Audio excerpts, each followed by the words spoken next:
تبدیلی سرکار کی ایک اور تبدیلی، پنجاب کا نیا بلدیاتی نظام وزیر اعظم نے منظوری دے دی۔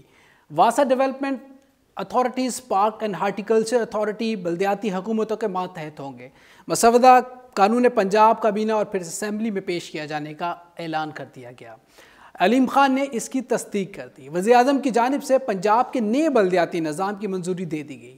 پنجاب کی وزارت قانون نے قانونی مسودے کی تیاری شروع کر دی۔ نئے مجوزہ نظام میں تحصیل اور سٹی ڈسٹرکٹ حکومتیں قائم ہوں گی۔ شہروں میں ٹاؤن کونسل اور دیہی علاقوں میں ڈسٹرکٹ کونسل ختم کر دی گئی ہیں۔ پنجاب کے وزیر بلدیات عبدالعلیم خان صاحب نے منظوری ملنے کی تصدیق کر دی ہے۔ اب دیہی علاقوں میں ولیج کونسل اور شہری علاقوں میں نیبرہڈ کونسل قائم کر دی گئی ہیں۔ تحصیل اور سٹی ڈسٹرکٹ حکومتوں میں میئرز کے انتخابات براہ راست جماعتی بنیادوں پہ ہوں گے۔ نئے بلدیاتی نظام میں منتخب نمائندوں کو مالیاتی اور انتظامی اختیارات حاصل ہوں گے۔ سالٹ اینڈ ویسٹ مینجمنٹ، واسا development authority, P H A اور بلدیاتی حکومتوں کے ماتحت ہوں گے۔ حکومت پنجاب کے مطابق پولیس بلدیاتی نمائندوں کے ماتحت نہیں ہوگی۔ نیبرہڈ کونسلز اور ولیج کونسل 6 ارکان پر مشتمل ہوگی۔ ولیج کونسل اور نیبرہڈ کونسل کے چیئرمین ہوں گے۔ 3 ممبر براہ راست منتخب کرنے اور 3 اسپیشل سیٹیں رکھنے کی تجویز زیر غور ہے۔ پنجاب کے وزیر بلدیات علیم خان صاحب نے کہا ہے کہ جلد مسودہ قانون پنجاب اور کابینہ اور پھر پنجاب اسمبلی میں پیش کر دیا جائے گا۔ انہوں نے کہا کہ وزیر اعظم کا دورہ چین ترقی اور خوشحالی کے اہم سنگ میل ثابت ہوگا اور سعودی عرب اور متحدہ عرب امارات سے کامیابی حاصل کرنے کے بعد عمران خان اور ان کی ٹیم کو پاکستان کے عظیم دوست ملک چین نے بھی مثبت جذبات کا اظہار کیا ہے۔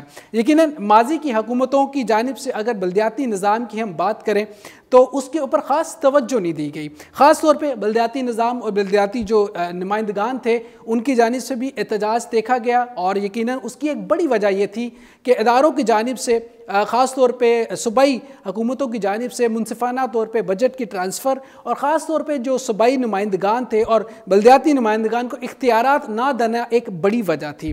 دنیا کے اندر ہم نے دیکھا ہے جہاں پہ بھی کامیاب سٹیٹس ہیں، جو بھی کامیاب ملک ہیں، ان کا لوکل باڈی سسٹم یعنی بلدیاتی نظام ہمیشہ سٹرونگ رہا ہے، جس کی بنیاد پہ عوام اور نمائندگان کا رابطہ بہت آسان ہوتا ہے، اور نمائندگان جو کہ لوکل باڈی سسٹم کے نمائندگان ہوتے ہیں ان کے پاس اختیارات بھی ہوتے ہیں۔ لیکن پاکستان میں خاص طور پہ پنجاب کے اندر ہم نے گزشتہ ادوار میں دیکھا کہ یہ بلدیاتی نظام مکمل طور پہ اور اچھے طریقے سے پرفارم نہیں کر پایا، جس کی بڑی وجہ یہ تھی کہ اختیارات کی کمی تھی، اور دوسرا فنڈز کی کمی کی ایک بڑی وجہ۔ M N A M P S کی انوالومنٹ بھی ایک بہت بڑی وجہ اس میں بنتی ہے، چونکہ M N A M P S کا کام لیجسلیشن کرنا ہے، نہ کہ گلیاں اور نالیوں کو صاف کروانا ہے۔ لیکن ہمارے گزشتہ دور میں ہم نے دیکھا کہ بلدیاتی نظام ہمارا مکمل طور پہ فلاپ رہا، M N A M P S کی انوالومنٹ بہت زیادہ رہی، اور خاص طور پہ جو ہمارے بلدیاتی جو نمائندگان ہیں ان کی جانب سے بھی بہت سخت رد عمل دیکھنے میں آیا۔ اب تبدیلی سرکار یہ بات کہتی ہے کہ ہم تبدیلی لے کے آئیں گے، اور بلدیاتی نظام میں جو بلدیاتی نمائندگان ہیں ان کو ہم اختیارات دیں گے۔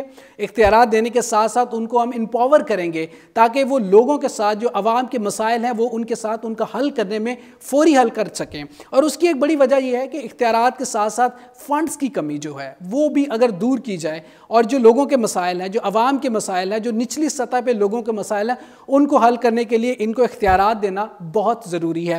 اب تبدیلی سرکار اس میں کتنی کامیاب ہوتی ہے، وہ کس قدر اس نظام کو کامیابی سے چلانے میں کامیاب ہوتی ہے، یقیناً آنے والا وقت ہی یہ بتائے گا۔